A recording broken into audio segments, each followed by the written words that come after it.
We have only 35 chambers. There is no 36. I know that. But I want to create a new chamber. And what would that be? I think Shaolin techniques should be available to all. So that's my idea for a new chamber. To teach the martial arts to repeat. Anybody. All right, welcome back to another episode of My Three Cents. And look, I'm going to tell you now, in this episode, I'm going to say some things that a lot of people are not going to like. And I'm perfectly fine with that. Because at some point, somebody's got to care more about these black boys rather than protecting everybody's feelings. Now, this episode is about black boys and the school-to-prison pipeline, mainly because I feel like this is a topic that does not get touched on often enough. But I'm not just talking about the school system. I'm not just talking about racism. I'm not just talking about the police. I'm not just talking about the politicians. I'm talking about the whole machine. The school, the home, the street, the music, the welfare system, the absentee fathers, the undisciplined mothers, the weak leadership, the poverty mindset, the culture of excuses, and the politicians who keep getting votes because they set it up that way while your neighborhood keeps bleeding. And before anybody tries to turn this into something that it's not, let me say this clearly. I'm a black man. I'm speaking from inside the issue. I'm not looking at black boys like a research project. I actually advocate for the youth all the time. It starts in my neighborhood, right? And I'm looking at them like the future that we create for them to be.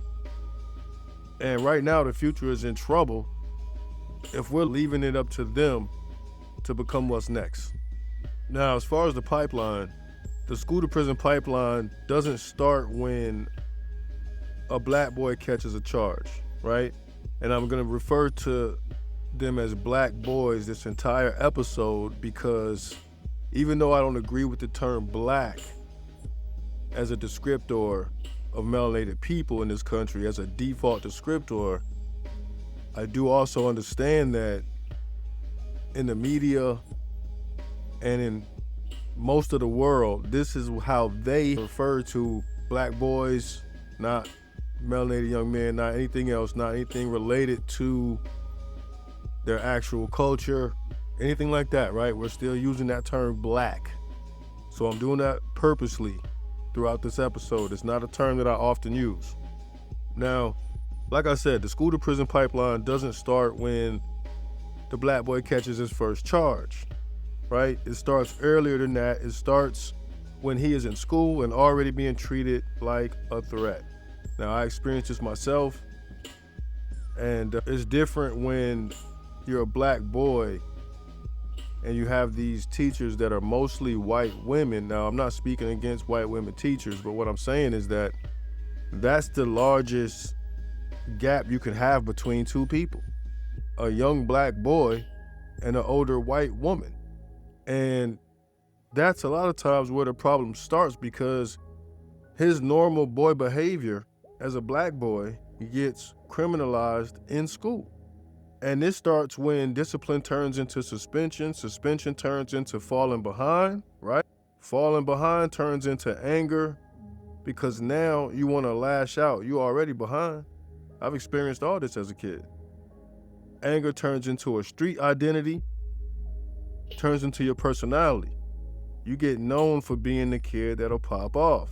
And then the street identity turns into court dates, ultimately. And nobody's telling these kids, like, look, it starts with missing assignments. It starts with not listening to your mother or your father. It starts with a lack of discipline. You know, I remember getting Saturday school, everything like that. I was that kid. But the thing is, I had a lot going on at home, and I'll say this, at a young age, right? 3rd grade, for example. I remember in the 3rd grade, they would take me out of class, and I would have to go and eat and really spend the whole day in a section of the main office that really felt like it was a bathroom, had a sink in it and everything. Now, I had to stay in that room most of the day. I'm in 3rd grade. They told me I was disruptive. Always contacting my parents. I'm overly disruptive apparently. So I would be isolated. Now, it was traumatic thinking back on that when I grew up and was like, wait, how are they allowed to get away with that? Literally having me eat lunch in a room by myself, do my schoolwork in a room by myself. As a punishment. School would start and then they would take me out to class. So I guess they were fed up. And it is true, I was a knucklehead. Now, I don't know what I was doing, and I can't imagine I was doing anything that bad to where I had to be isolated. But that was 3rd grade. The name of the school was Pierce Tierce Elementary. I don't know if that school still exists, but yeah, 3rd grade. And so when you start to isolate little boys and little black boys start to get upset and get angry, again, home is not gonna be the friend to that anger. So you're gonna find the streets, you're gonna build a street identity. Now they refer to it as street cred, everybody wants it, but it's not what it's cracked up to be. It's playing a role, it's playing right into the trap. So in 2017, 2018, black students were only about 15% of the public school enrollment, right? But they were almost 29% of the students referred to law enforcement, and then almost 32% of the students arrested at school or during a school-related activity. Black students were only about 15% of public school enrollment. They only represented 15% of high school. Well, just public school, not even just high school. But they were 29% of the students referred to law enforcement, and then 32% of students arrested at the school or during a school-related activity. So that means the system is not just educating black boys, it's also documenting them, labeling them, removing them from different systems. First, it starts by removing you from the classroom. And I feel like what it's doing is preparing them for the next institution. But here's where I'm gonna go a little bit deeper than usual conversation, because yes, the school system has a responsibility because they set it up that way. We agree to send our kids there, and actually now there's no choice, right? Unless you're gonna homeschool them. But the school system is not raising these boys alone, and nor should we expect them to.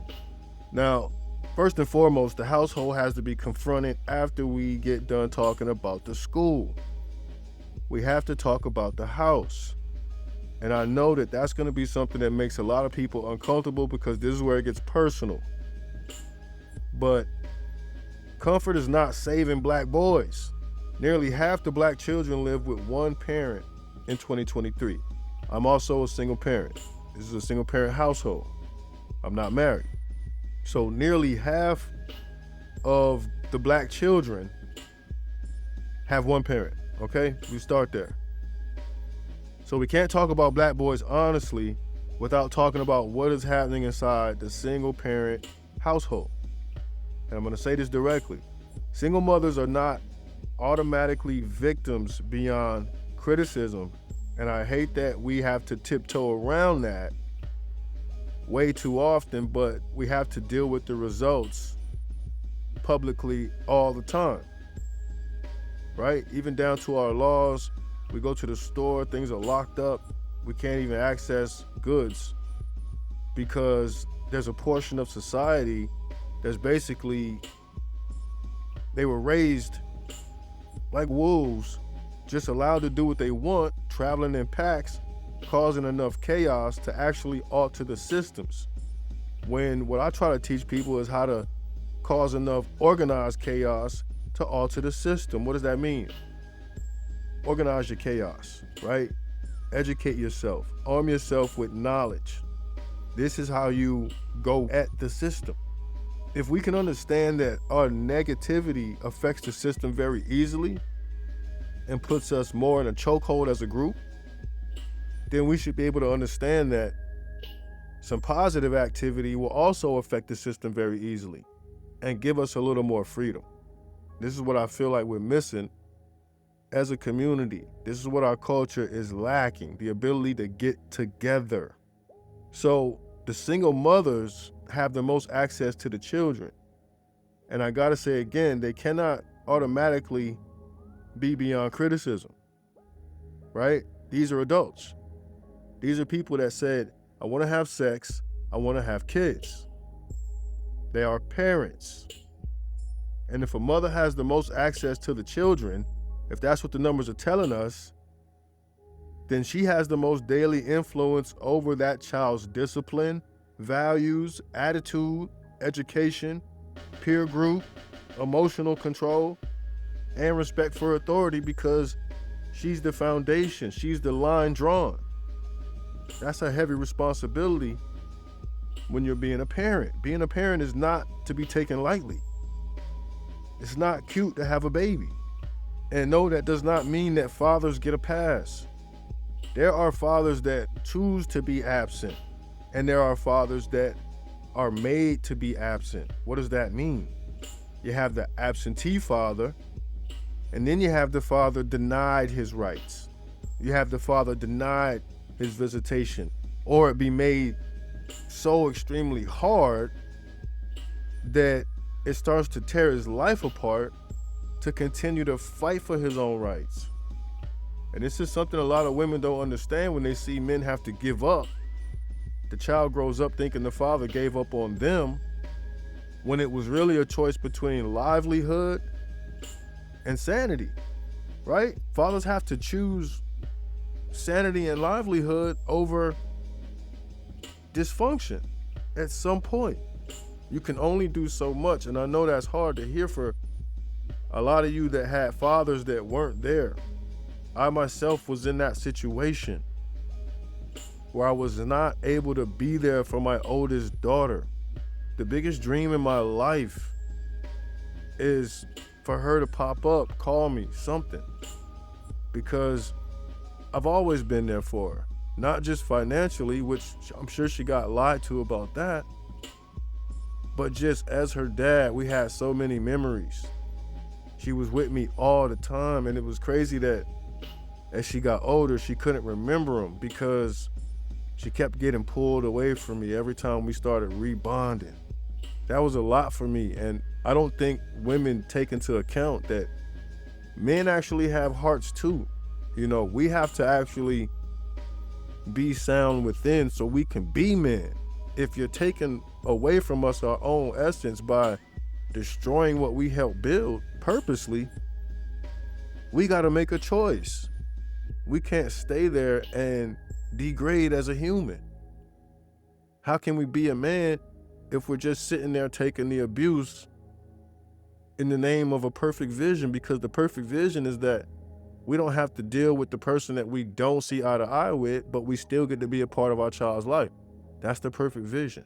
I don't know one man who wasn't proud when he heard he was going to have a baby and who didn't want to be a father. I know there's men like that, but I don't know. I've never met a man that wasn't happy when he found out he possibly could have a child. I don't know nothing but dudes that want to be great dads, but all I've seen is roadblocks put in front of guys like us that really enjoy being fathers, especially if we were raised and don't feel like we had the best upbringing. Shit, we want to be great fathers. That's something we want to do. So you do have these absentee fathers that deserve heavy accountability because, you know, a man that creates children and leaves them to be raised by the street has helped build the prison pipeline with his own absence, right? So he is also a part of the problem. This is the father that doesn't want to be there. And I get that you don't want to deal with the mom, but you have to fight just to be with the child. I mean, I did everything. I had to meet my daughter at places where we had to be in public for visitation. I got treated like some type of abusive, weird father. I was in there with guys that have done things to their family. I was put in that position and I had to deal with it if I wanted to see my child, so I dealt with it.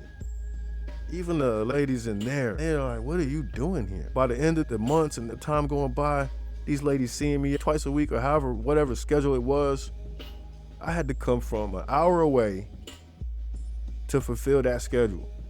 And I was there. My daughter probably has no memory of none of this. These women said, if you ever need somebody to speak for you in court or say something about your character, be a character witness, we got you.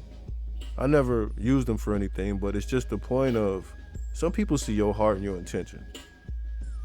Don't think nobody sees it when you're getting put through stuff like this. It's not fair. And it's mostly not fair to the child.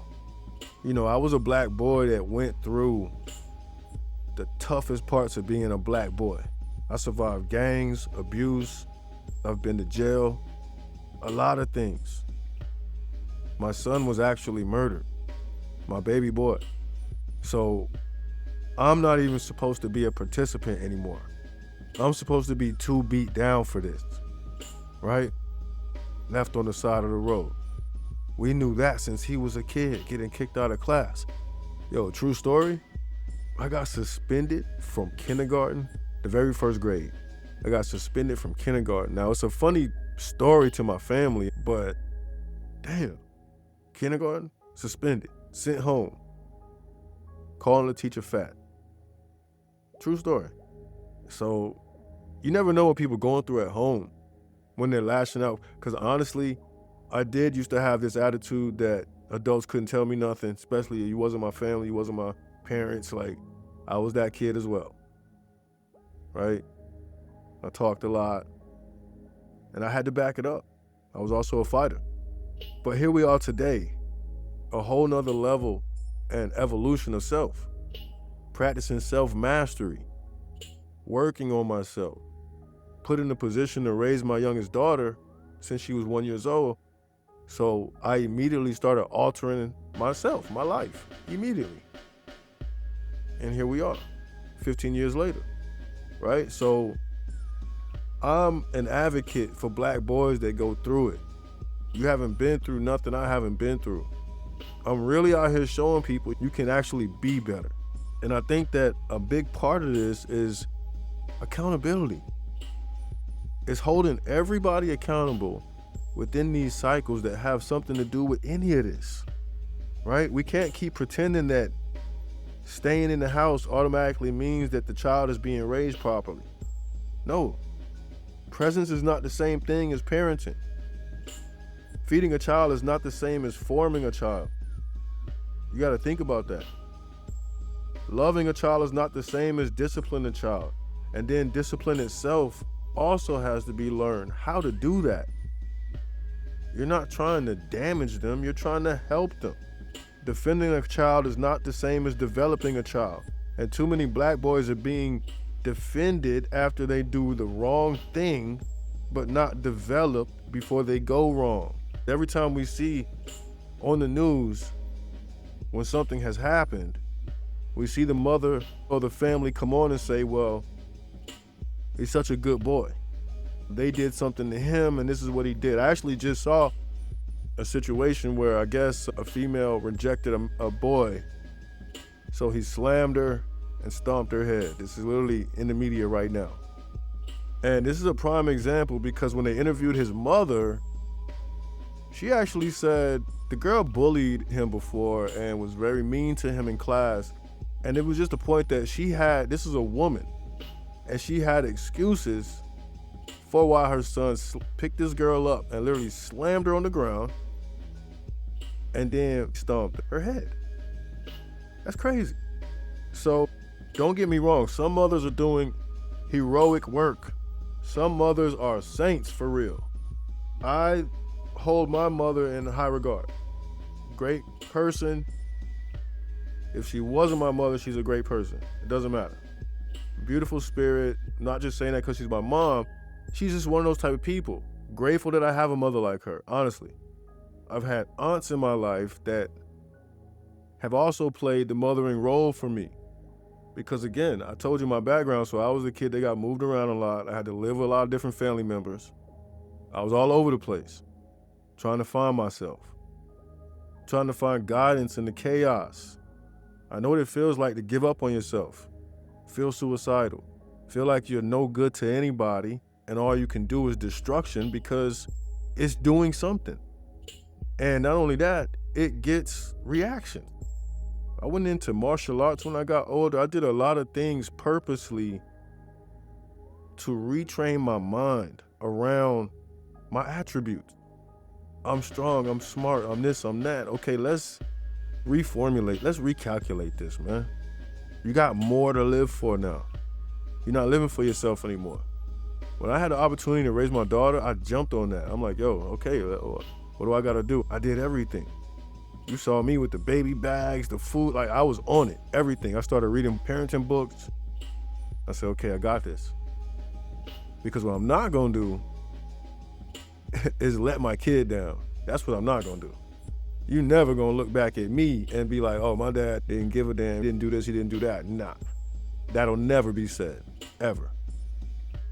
And that's why I hated for my oldest daughter that I couldn't be a bigger impact on her life, which I still wanna be.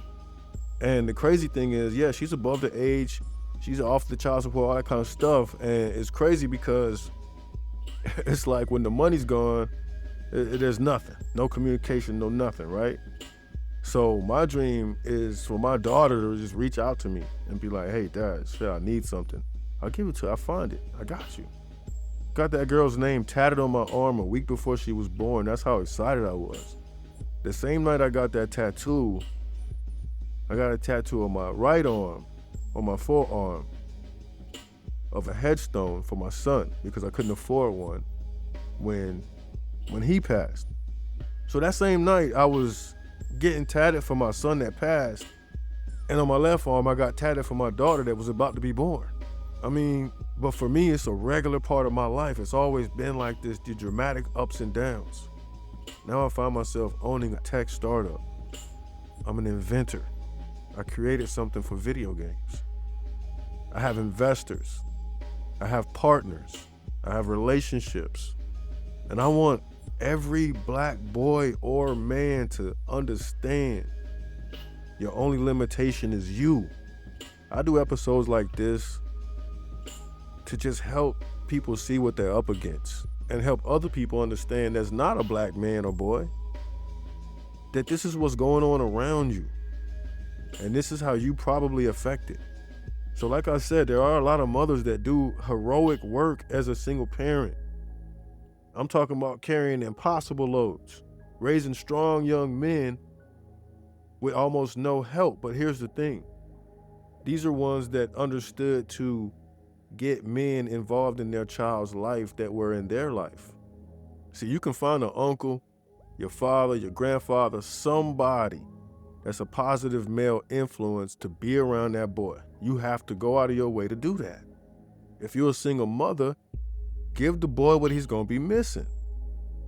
I knew that as a father, raising a girl, the relationship with my mother is important. The relationship that she sees me have with my grandmother, my aunties, she sees and understands and gets to go and experience the feminine side. They go get their nails done and this and that, right? Have that girl talk, sleepovers, all kind of stuff. My daughter's friends' mothers love her as well. So they're always trying to get me to let her go somewhere, spend the night or something. People that have her best interests in mind. And I make sure of that. Or it's a no-go. So big up to the moms that are carrying the loads. Know how to balance it out and make it happen. But there are also the moms that are enabling the disrespect, right? Ignoring the school failure, the phone calls from the school, the letters from the school, you letting them slide, choosing toxic men around their children, rewarding bad behavior, still giving them what they want because it gets them out of their face and it gives them parent points, right? It makes themselves feel like a great parent. Get them that PS5, even though he got them Fs. We ain't doing that around here.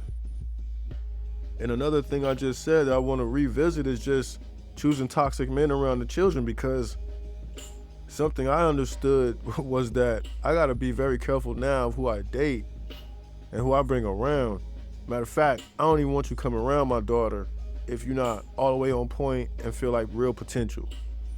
My daughter has never met any of my friends, my quote unquote friends. Never. You come see me after bedtime. Like, no. Because I did not want her to think that that's how relationships go and this is the role that females end up playing. So I'm not saying I was all the way doing the right thing, but I wasn't doing it around my daughter for sure. So I feel like women in that position can get a lot better at not bringing these damn toxic dudes around your kids. Get them a babysitter, do something to where you kind of draw the line between you exploring your dating and your sex and stuff and your kids. Okay? Because when them boys see them knuckleheads dealing with their mom, she's not realizing that it changes their idea of her. And then it also alters the type of men they aspire to become. Because those men were good enough to get my mom. You see that? So the man you bring around a boy really sets the standard because the mom is the highest thing the boy has. You gotta realize, let him see you with a well-educated man, somebody that's clean, speaks intelligent, got something to say, has a presence when he comes in. And your children will say, okay, wow, these are the kind of men. I've never seen this kind of man before. My mom attracts these kind of men, right? That's way more powerful for them boys. Trust me. So we can't ignore the school issues. We can't excuse criminal behavior, even if it starts with just stealing a bag of chips. You know, because again, I was that kid. You know, the MPs coming to the house because they're looking for stolen bikes. This is what we were doing as kids. Taking bikes, taking them apart, spray painting them. We doing it right in the backyard. Why? Because we were poor? Absolutely not. Was it because I needed a bike? Absolutely not. It was because I lacked guidance. I lacked a certain level of guidance. And I was left to my own devices. Any intelligent black boy left to his own devices, he will go opposite of his potential extremely quick. Because to meet your potential means a lot of discipline and things you have to be taught, right? Especially as a boy trying to be a man eventually. So we can't keep blaming the system after the boy becomes exactly what the household tolerated. We can't keep blaming racism for what bad parenting helped produce, right? We cannot blame poverty for what no discipline allowed the kid to do. It's not about them pockets when you just can't tell them no, sit down somewhere, stay in the house. We can't keep blaming the school for what the house refuses to correct. So again, this isn't about letting the system off the hook. It's about putting everybody on the hook. Another thing we have to talk about is policy, because this stuff didn't happen in a vacuum, right? I've spoken about this before, but the welfare system itself has a long history of shaping family behavior. You had the AFDC. They came from the 1935 Social Security Act era, and what that was something built around assistance specifically to children in homes where a parent was dead, absent, incapacitated, or unemployed, right? They weren't able. So then you have what people call the man in house rules. And this right here is what I feel like was really a cornerstone of the dysfunction that we experience today. So before the Supreme Court struck down Alabama's substitute father rule in 1968, and the court case is King versus Smith. This was the substitute father rule that got shut down. The state could threaten the mother's benefits based on the presence of a man in the home, even if that man was not legally responsible for supporting the children. So it was about who she was dating, right? So you gotta think about what that does psychologically and culturally to the children and the whole family dynamic. The presence of a man in the house becomes suspicious. The little black boy sees this. He sees the sneaking man, right? Thinking that, damn, in the future, I might be a sneaking man. This is real. Shit might sound funny, but it's real. right? The presence of a man becomes financially risky to his mom and his family. They might not eat if this dude get caught, right? The presence of a man becomes something the household may have to hide collectively. Now the children are involved in telling lies, hiding that a man is in the house. So, am I saying that welfare created a broken home? No, but did policy help create incentives, habits, and survival patterns that weaken the family structure? Absolutely. And so what happened after that was that in 1996, welfare reform came into play. The AFDC got replaced with TANF, which is basically food stamps. You can call it food stamps, but all this government support has a negative connotation on it at that point already, but mainly only towards who? The black man. So now we not only have societal issues, but we also have the government adding to these issues. So what ends up happening is that when the fathers are gone, they can't come in, right? When the moms are overwhelmed or overly permissive, can't say no to these little boys because it's giving them a headache. The boys keep bugging them. Now I'm leaving little girls out of this right now because I have another opinion on how single moms raise their girls. They don't raise them the same as they raise these boys, right? Because the boy is often a reflection of the father, and oftentimes there's tension between the mother and the baby father. So whenever she is reminded of him, she might just be a little harder on that little black boy, unbeknownst to him, okay? That's just the truth. I've seen it. So when the fathers are gone, right? When the mom is overwhelmed and she's allowing the kid to do too much, when the schools are hostile, the neighborhood is poor, then what happens? The streets become a father to the kid. The streets fill the vacuum. What happens is the streets end up giving little boys what they think is an identity. And it is true at first. They get this little identity and they get this little reputation known throughout what? The streets, right? People know of you. The street gives boys rules to follow. So the streets give boys identity. The streets give boys rules. The streets give boys protection. The streets give boys punishment. The streets give boys status. And the streets give boys a version of manhood that they think is real. And it's still happening to this day with gang culture crossing over into sports and music. It's a broken version of manhood, but it's still a version that they get consistently. Because at the end of the day, consistency always wins. So that's why black boys don't just need love, they need structure. They need actual men. They need correction. They need to get punched in the chest every once in a while by a man, not their mom, okay? They need consequences and they need examples. They need somebody who can say, I understand why you're mad, but you are not about to destroy your life on my watch. And so, another thing in our community we got to stop doing is selling sports as the main escape plan. You know, sports is a beautiful thing to this day. I'm deadly on the basketball court. I still play sports. I love it. I'll forever play sports. It keeps me young, right? Sports can be a beautiful thing.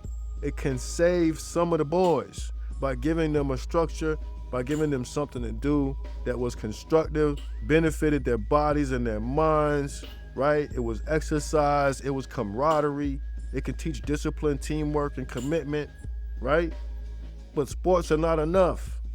And only a tiny percent of college athletes even make it to the pros. And we don't even want to get started on the average lifespan of being a pro.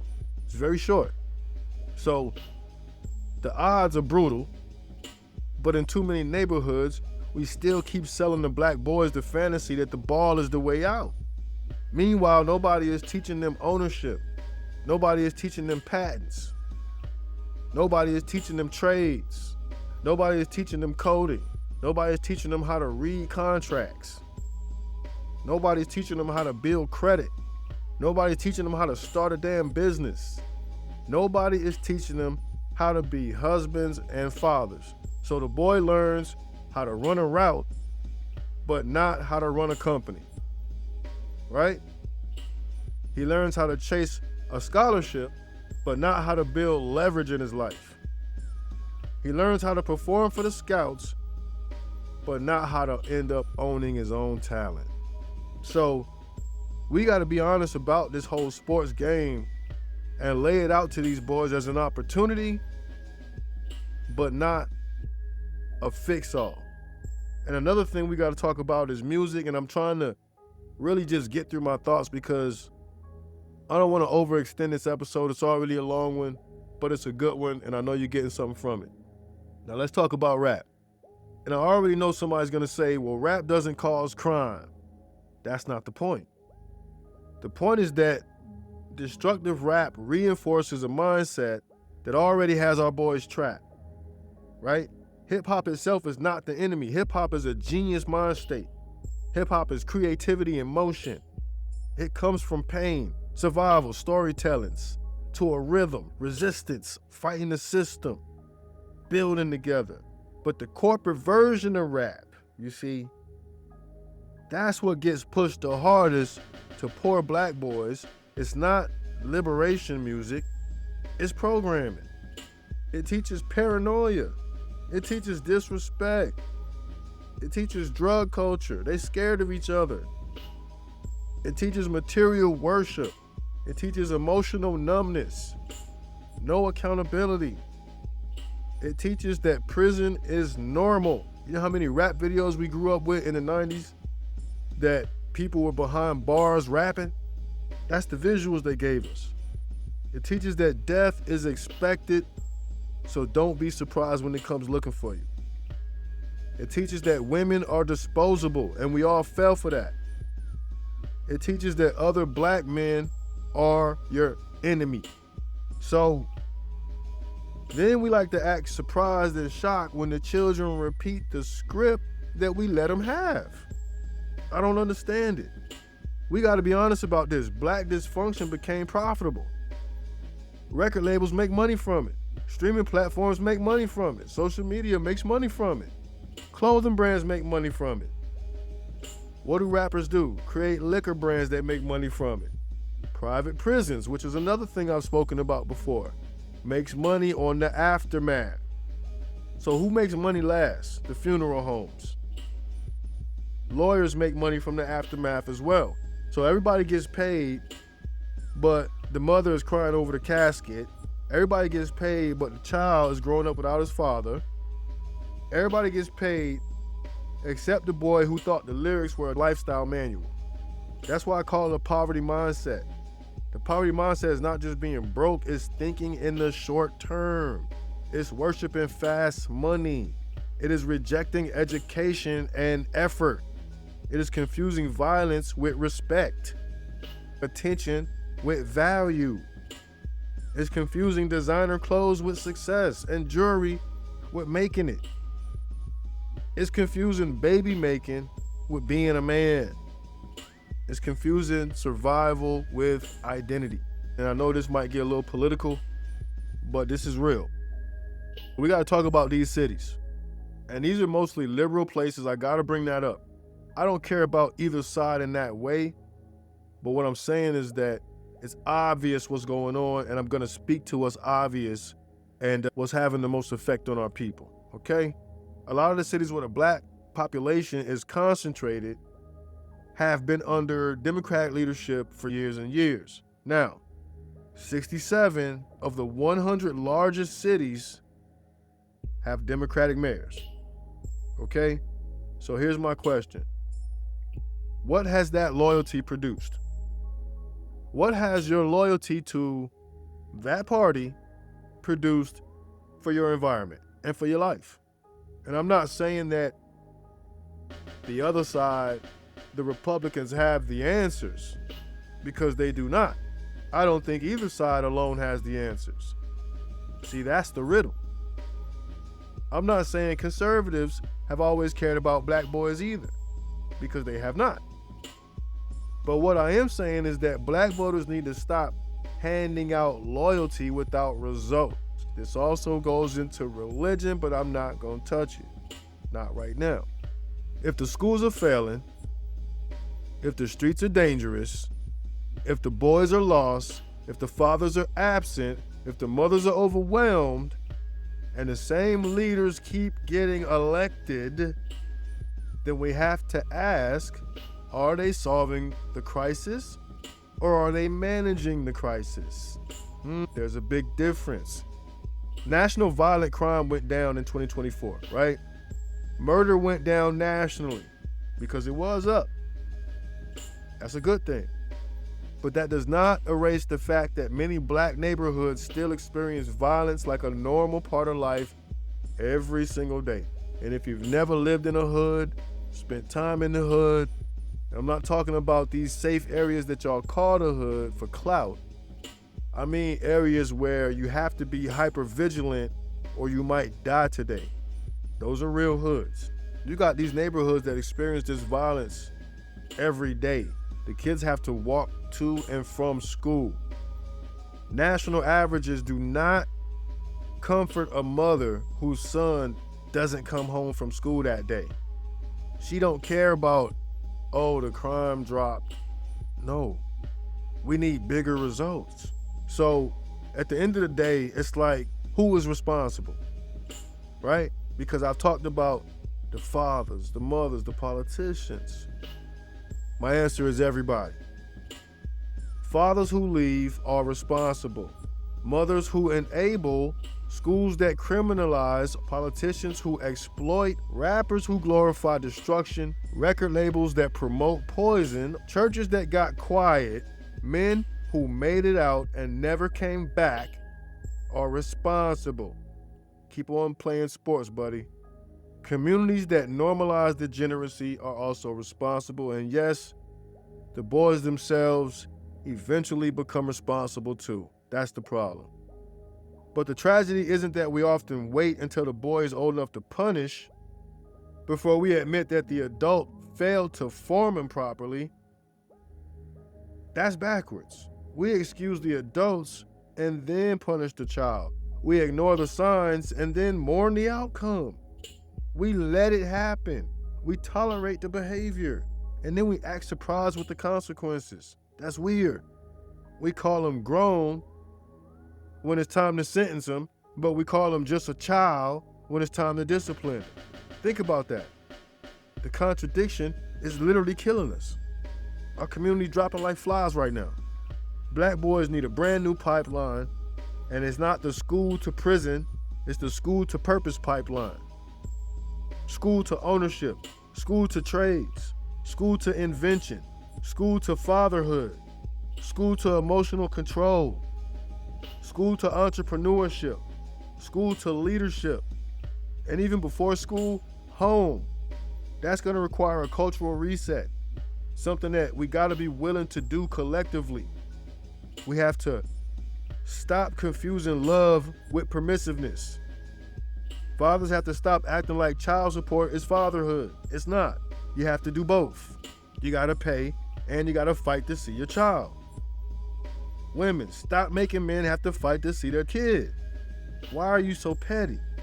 Schools gotta stop treating black boys like threats right from the start. You gotta stop that.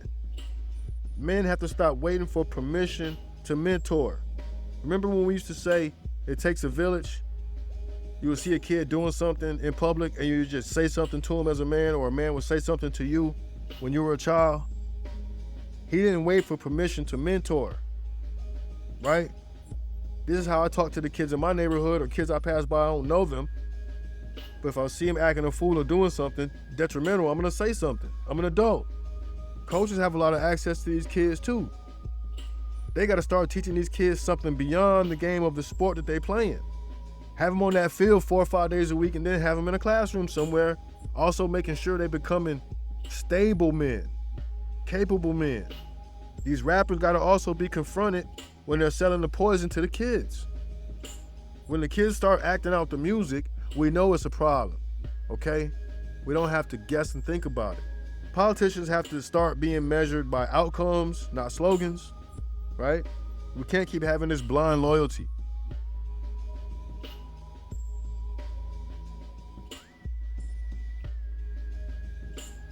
So we got to start holding these politicians by what we're seeing them do, by the actual outcomes and not just what they're saying.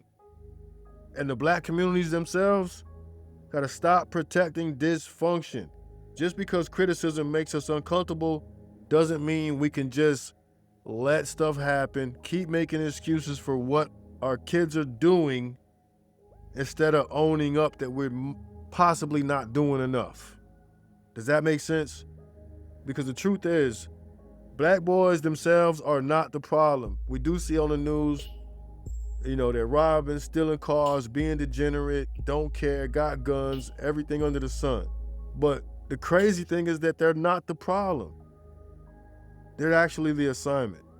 And if we don't fight for them, and if we don't form them correctly, if we don't correct them, if we don't learn how to build them, then the streets, the prisons, the algorithms, and the entertainment industry will gladly finish the job. And that's my 3 cents. I hope y'all got something from it. If you did, as always, share it. And I'm gonna catch y'all on the next one. I'm gone.